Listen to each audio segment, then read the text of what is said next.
Hi, it's Sophia, the Cycle Breaking Mom. Welcome to my channel where I talk about all things breaking cycles. So today I wanted to talk about how do you know if you are meant to be a cycle breaker in this lifetime. So what I'm going to do is I am going to talk about my own story and how I discovered it, and you can see if my story resonates at all, and then I will ask you some questions, and then I will tell you how do you begin your journey of breaking cycles, which if you're here watching this, then you're meant to be a cycle breaker. So that's the first thing, is you start seeing videos, posts, books talking about breaking cycles and being a cycle breaker, because whatever we are meant to know, the information we're meant to get, it's sent to us through different channels. So for me, mine started with like prayer of wanting to know, well, what is my purpose? Like, why am I here? And usually your prayers don't get answered like right then and there or the same day. You just start to get different cues and different things, like it starts coming to your awareness. And so for me, it started with maybe information that came in about goals and a vision for one's life, right? And looking at all of the life areas and taking an honest inventory of, am I living my highest potential in each life area? So when I looked at all of my life areas, I was not living my highest potential in any of the areas. So it started with a vision of what does my highest truth look like in every area. And I remember writing, this was in 2020, I remember writing from a book that I read from Glennon Doyle, and I wrote out her book was called Untamed.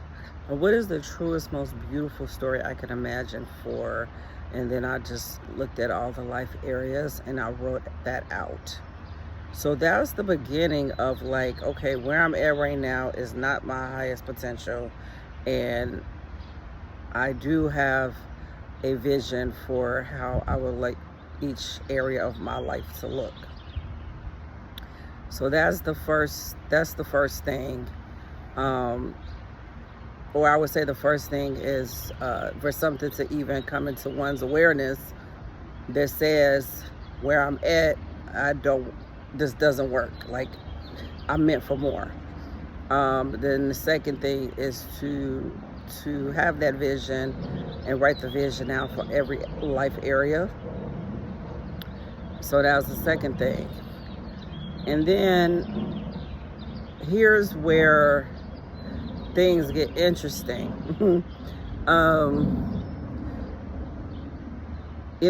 Ideally you would write the vision out and you would start to move towards that highest potential, right? And I would say in parenting, because at the time I was out of control, losing my shit, yelling, sometimes hitting, emotionally immature, and I wanted to show up as like a present, grounded parent. And so different um, I saw different like advertisements for different classes and things like that. So I started taking classes. I started reading different books and listening to podcasts and just diving in and learning how to be a better parent. So that's one way that it can happen once you write out your vision.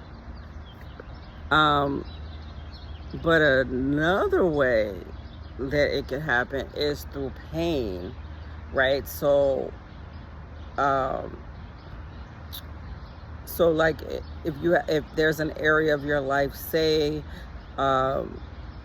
relationships, right? Like say romantic relationships, and you know that the highest potential and truth and is to be in a beautiful, loving relationship. And if you're not in that at the moment, and you're, say, in an unhealthy relationship, then things can start to happen. Maybe one experiences betrayal. Maybe one experiences like heartbreak, getting left, things like that. And it could be like devastating.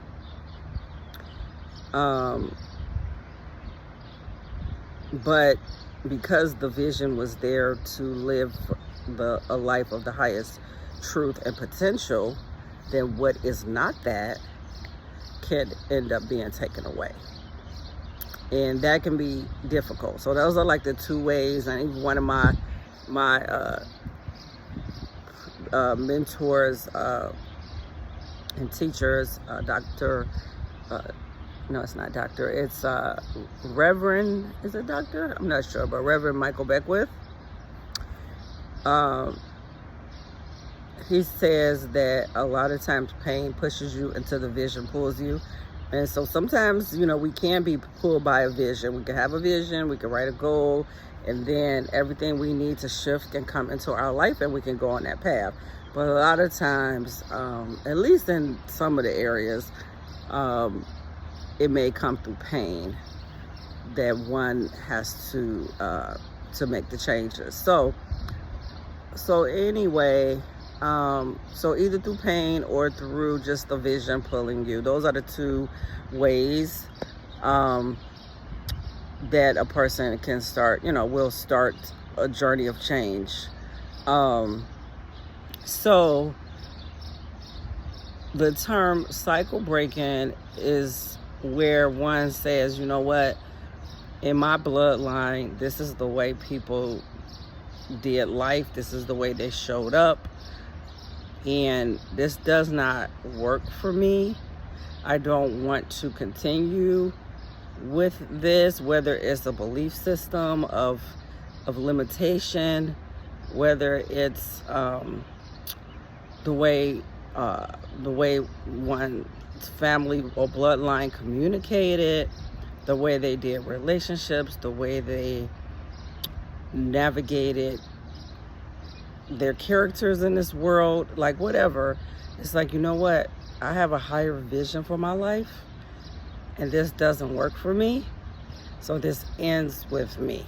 This is going to end with me. Like, I'm going to do whatever I need to do to transform so that I can show up differently and live to my fullest potential, and that my my offspring and future generations can do something different as well. Because what we don't break, the patterns that we don't break, the limitations that we don't break, will be passed on to our offspring and future. At least 3 generations, stuff is passed down. So if you don't, your children and their future children will have to break what you did not break. So so it behooves you, if you're called to start. And I will say, it is not an easy process at all, the brain does not like change. It does not like change, and it will fight you. Okay, it will fight you. But the rewards are so beautiful, and to know that that is actually generational wealth right there. When you can pass down healing. That's like the ultimate generational wealth right there. So so if you feel like, you know what, the way I'm showing up is not working, I want to do something different, I want my children to experience different, then you are meant to be a cycle breaker in this life.